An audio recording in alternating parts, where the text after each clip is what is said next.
in Azam City. You're watching One TV News Channel. One TV News Channel. Serving you with information, news, sports, and public affairs. One TV News Channel.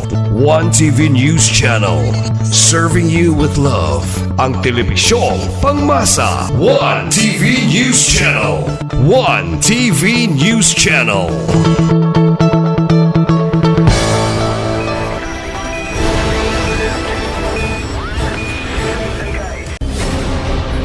One TV special report.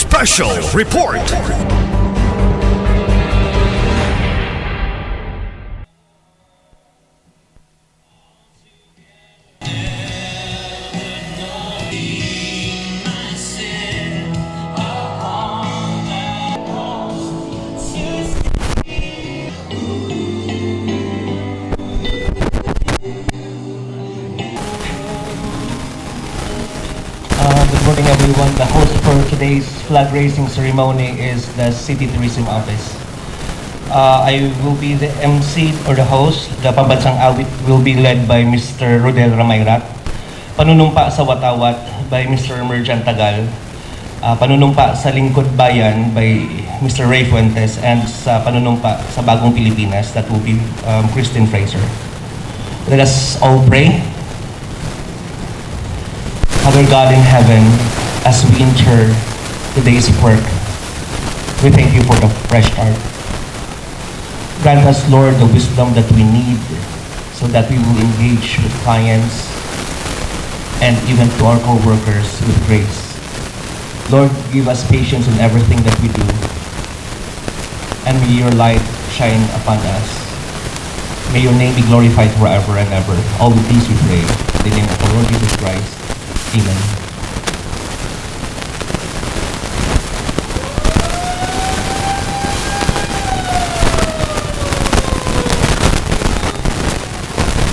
Mga kababayan, ang Pambansang Awit ng Pilipinas.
Itaas po natin ang ating kanang kamay para sa panunumpa sa watawat ng Pilipinas.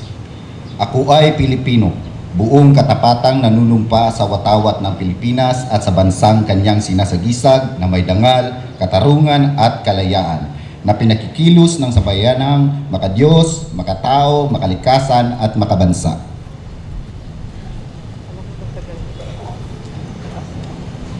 Panatiling nakataas ang kanang kamay at sabay-sabay nating bigkasin ang panunumpa ng lingkod bayan. Ako ay isang lingkod bayan. Pangangalagaan ko ang tiwalang ipinagkaloob ng mamamayan. Maglilingkod ako ng may malasakit, katapatan at kahusayan na walang kinikilingan. Magiging mabuting halimbawa ako at magbibigay ng pag-asa at inspirasyon sa aking kapwa lingkod bayan. Lilinangin ko ang aking sariling kakayahan upang sa lahat ng panahon ay mapaglingkuran ko ng buong kausayan ang sambayanan. Hindi ako makikibahagi sa makakatiwalian sa pamahalaan. Pipigilan at isisiwalat ko ito sa pamamagitan ng tama at angkop na pamamaraan. Isa sa buhay ko ang isang lingkod bayang makadiyos, makatao, makakalikasan at makabansa. Tutugon ako sa mga hamon ng makabagong panahon. Tungo sa hadikain ng matatag, maginhawa at panatag na buhay. Sa mga tungkulin at hangaring ito, kasi hanawa ako ng may kapal.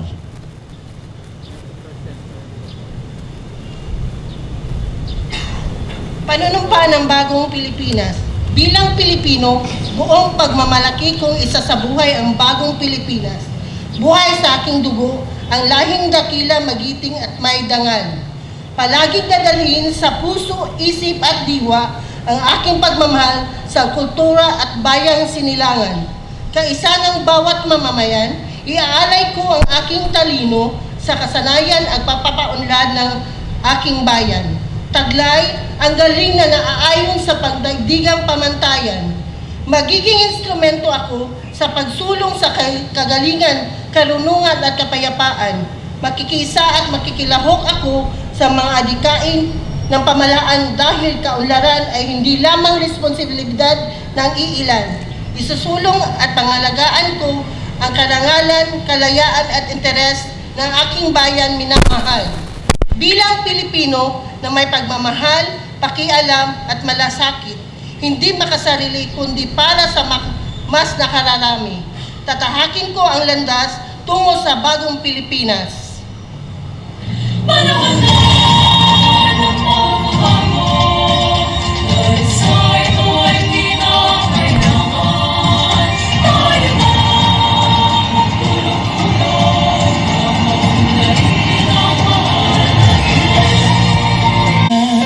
Pagbabago dahil sa ito ay kinakailangan tayo na magtulong-tulong na panahin ang mahal nating bayan.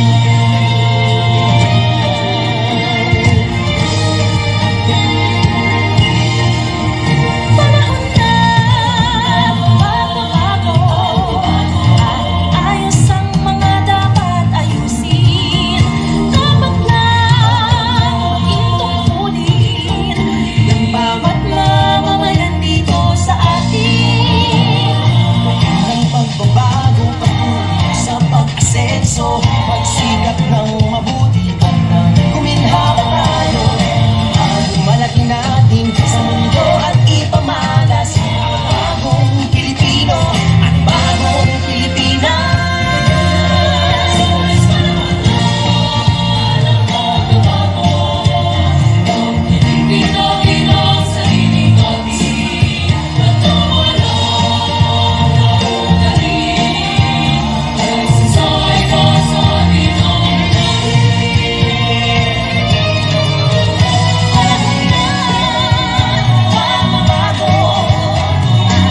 Una sa kahit anong larangan, ang tagumpay ay karangalan. Alay o ihandog natin sa bayan. Ulit ng napakamayan ng Pilipino, husay at takas, kagandahan at talento. Makipagpaligsahan kahit anong oras, bagong Pilipino at bagong Pilipinas.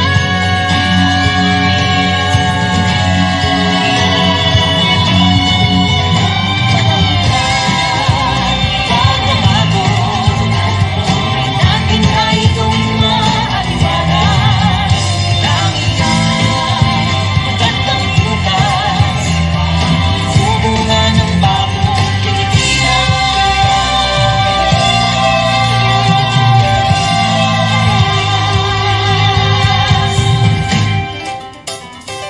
Panahon na.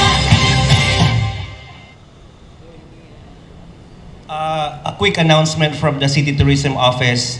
Next month is we will be celebrating again the July 16th, no, 2026. That's for the celebration of the 78th Charter Anniversary and the Feast of the Nuestra Señora de la Concepcion y del Triunfo de la Cruz de Magpangi.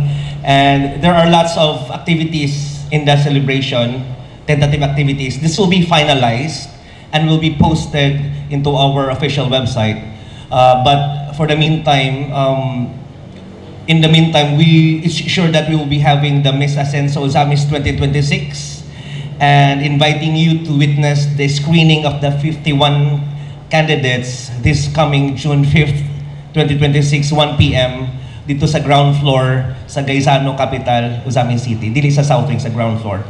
And also, this coming June 5th, at 5 p.m. during the flag retreat, we will be having a short ceremony or a program in the proper disposal of damaged Philippine flags. Attendance is a must to the said activity. That's all for the City Tourism Office. Any announcement from other offices?